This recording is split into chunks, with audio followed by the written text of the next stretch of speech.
जन्नत में हम आहंगी के साथ रहते थे, लेकिन ये काफी नहीं था। अगरचे देवताओं की एक दूसरे के साथ दुश्मनी नहीं थी, फिर भी वो अपनी ताकत को मनमानी तौर पर इस्तेमाल करते, जिसकी वजह से नीचे बसने वाले इंसान बहुत दुखी होते। कभी कभी गरज चमक और आसमानी बिजली ऐसे कड़कती जैसे पूरे आसमान को फाड़ दे, और हर महीने बारिश और सैलाब आता। बाज़ औक़ात तवील खुश्क साली से जंगल मुसलसल जलता रहता, जिसकी वजह से एक भी नस्ल जिंदा न रहती। इस तरह के सख्त हालात में कोई मखलूक जिंदा नहीं रह सकती थी, यहाँ तक कि लोगों का नौहा आसमान तक पहुंचा। सैलाब से एक दिन पहले आज खुश्क साली, अब हम कैसे रह सकते हैं? देवताओं हमारी मदद करो, नहीं तो हम सब मर जाएंगे। इंसानों की फरियाद सुनकर जन्नत में देवताओं को इंतहाई परेशानी हुई। वो लोगों की मदद के लिए अपनी ताकत पर काबू पाना चाहते थे। हमें एक बेहतरीन शख्स का इंतखाब करना चाहिए जो हम सबको मिला के रखे, ताकि हम ताकत को सही इस्तेमाल कर सके। मैं राजी हूँ। देवता एक साथ बैठे, उन्होंने मुनसिफाना वोट करने का फैसला किया। अमन और अक्ल के खुदा का क्या होगा? क्या हमें उसके साथ इसके बारे में बात करनी है? उसके पास हमआहंगी के लिए कोई खास ताकत नहीं। ये ठीक है, वो अब तक सिर्फ फजूल रहा है, हमें उससे जान छुड़ानी चाहिए। तो उन्होंने वोट करवाए। ताहम इंतखाबात में देवताओं ने सिर्फ अपने आप को वोट दिया। हर एक अपने आप को बेहतरीन समझता था, जिसकी वजह से जन्नत में एक फसाद पड़ गया। क्या तुम दोनों ने अपने आप को वोट दिया? क्या खुद गर्ज कमीने? तुम्हारे बारे में क्या ख्याल है? तुमने भी तो अपने लिए वोट दिया है, ठीक? ये देखकर बूढ़ी देवी ने एक राय दी। मुझे एक ख्याल आया है, हमें टैलेंट का एक मुकाबला करना चाहिए, और जिसके पास इंसानों में खुशहाली लाने की नाकाबिले तस्खीर ताकत हो, वो आसमानों की क़ियादत करे। तुम फिर क्या कहते हो? ठीक है, लेकिन मुझे लगता है बेहतर है मुझे इस पोजीशन को लेने दें। ऐसा करने में क्या खास है? तुम जैसा अकल से हाली शख्स जिसमें दिमाग नहीं, वो जन्नत पर हुक्मरानी करेगा। वो शख्स सिर्फ मुझे होना चाहिए। देवताओं की तरफ से उसकी राय बहुत पसंद की गई, क्योंकि इस तरह का मुकाबला उनकी ताकत को साबित कर सकता और दूसरों को भी कायल होने देता। ये अच्छा ख्याल है, हर कोई मुकाबले के बाद राजी हो जाएगा। हाँ पुराने देवताओं, क्या आप इस मुकाबले की मेजबान बनेंगे? तभी हमें यकीन होगा, क्योंकि आप यहाँ सबसे अच्छे लोग हैं। मुआहिदा करने के बाद देवताओं ने फौरन ही मुकाबले का एहतमाम करना शुरू कर दिया। फितरत का मुतकब्बर देवता पहला आदमी था जिसने इंदराज किया। परियों के स्टेज पर खड़े होकर दुनिया की तरफ देखते हुए फितरत के देवता ने अपना नेजा थामा, अपना हाथ उठाया और चीखा। इसके फौरन बाद ही आसमान के पार आसमानी बिजली गिरी और गरज ने आसमान और जमीन को हिला के रख दिया। मेरी ताकत के साथ कोई भी मुझे शिकस्त नहीं दे सकता। हर कोई फितरत के खुदा की ताकत पर हैरत ज़दा था। ये खौफनाक है, कौन इतनी ताकत बर्दाश्त करेगा? रुको फितरत के देवता, तुमने जमीन के साथ क्या किया? फितरत के देवता ने हैरत से नीचे देखा। उसे एहसास हुआ कि उसके गरज चमक ने दरख्तों को जलाया और जानवरों और लोगों की घबराहट और उनके भागने का सबब बना।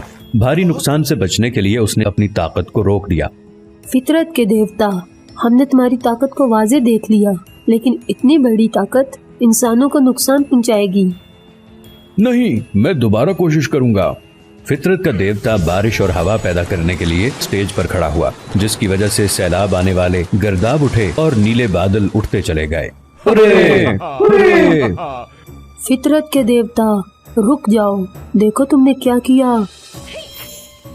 बूढ़ी देवी ने फितरत के देवता को जाहिर करने के लिए बादलों को उठा लिया, क्योंकि उसका बहुत ज्यादा पानी दुनिया को तबाह करने वाला था। जब उसने ये देखा तो वो घबरा गया और अपने तमाम मंत्र वापस ले लिए। फितरत का देवता जल्दी से पीछे हट गया और इसके बारे में सोचा कि उसकी ताकत को सही तरीके से किस तरह इस्तेमाल किया जाए। अगला फितरत के देवता के बाद शायरी की देवी ने परियों के मरहले पर कदम रखा। उसने एक हाथ में जादुई किताब और दूसरे हाथ में एक डंडा थाम रखा था। उसने गाना गाने के लिए आवाज बुलंद की। उसकी खूबसूरत आवाज चारों समतों में गूंज गई, जिससे तमाम मखलूकात उसमें डूब गईं। तुमने देखा, मेरा गाना और शायरी बेहतरीन है, वो सबको सुकून का एहसास दिलवाते हैं। लेकिन उसका एतमाद ज्यादा देर न चल सका। क्योंकि हर एक उसकी आवाज में डूबा हुआ था और फिर सारा दिन वो गाते रहे जब तक कि वो थक न गए। वो अब कुछ भी करने के लिए बेचैन नहीं थे। अरे क्या हुआ? सबके सब सुनो, क्यों? ऐसा देखकर शायरी की देवी ने जल्दी से अपनी ताकत को वापस ले लिया और पीछे हट गई। देवता वाकई उलझन में थे। वो इस मुकाबले में किसी के लिए वोट देना नहीं चाहते थे। शायरी की देवी, तुम्हारे गाने मज़ा का खेज हैं। वो लोगों को मशहूर करते हैं और सुस्त बनाते हैं। इसके अलावा और क्या कर सकते हैं? सुस्त? कम से कम मेरे गाने लोगों को मारते नहीं जैसे तुमने किया था। तुम तो सिर्फ खाली दिमाग के हो। लोगों को मारो, मुझे सिर्फ एक ही चीज की जरूरत है, अपनी ताकत पर काबू रखने की। फिर कोई बड़ी बात नहीं होगी। तुम अपनी ताकत पर काबू नहीं पा सकते। दोनों एक दूसरे के साथ बहस करते रहे। ये तब तक नहीं था जब तक कि वो तनाज़े को हल नहीं कर सकते कि उन्होंने लड़ाई में मशगूल होना शुरू किया।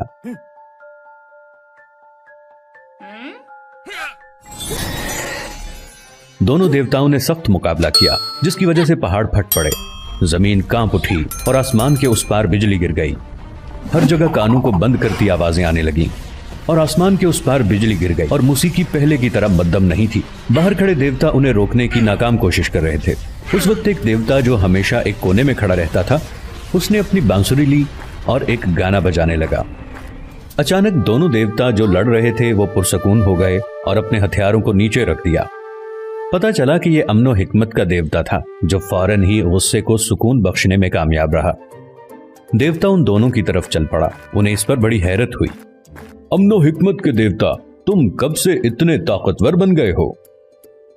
ये ठीक है, आखिर कैसे? फितरत के देवता, शायरी की देवी, आप दोनों बिलाशुबा जन्नत की नुमाया सलाहियतें हैं। जहां तक कि मैं खुद भी, चाहे मैं कितनी ही कोशिश करूं, आप दोनों की तरह मजबूत नहीं हो सकता। ताहम आप अपने आप को आजिज करने का तरीका नहीं जानते। आप हमेशा अपनी हतमी ताकत को जाहिर करना चाहते हैं, जो हद से ज्यादा है। सिर्फ इस सूरत में जब आप जानते हो कि एक दूसरे के साथ आजिजी और हम आहंगी किस तरह करनी है, तभी आप लोगों के लिए खुशहाल जिंदगी ला सकते हैं। देवताओं ने फौरी तौर पर अमन और हिकमत के देवता से पूछा कि एक दूसरे के साथ कैसे हम आहंगी पैदा की जाए। तो फिर हम एक दूसरे से कैसे अच्छा राब्ता रखें? हमारे पास मुख्तलिफ ताकतें और कमजोरियां हैं। ये वाकई इतना मुश्किल नहीं है। अमन और हिकमत के देवता ने सब देवताओं को माकूल काम दिए। फितरत का देवता फसलों को सैराब करने के लिए मौसम मरबूत करता। शायरी की देवी लोगों की जिंदगियों को रंगीन बनाने का काम करती। अमन और हिकमत का देवता लोगों को तरक्की और आगे बढ़ने का इल्म देता।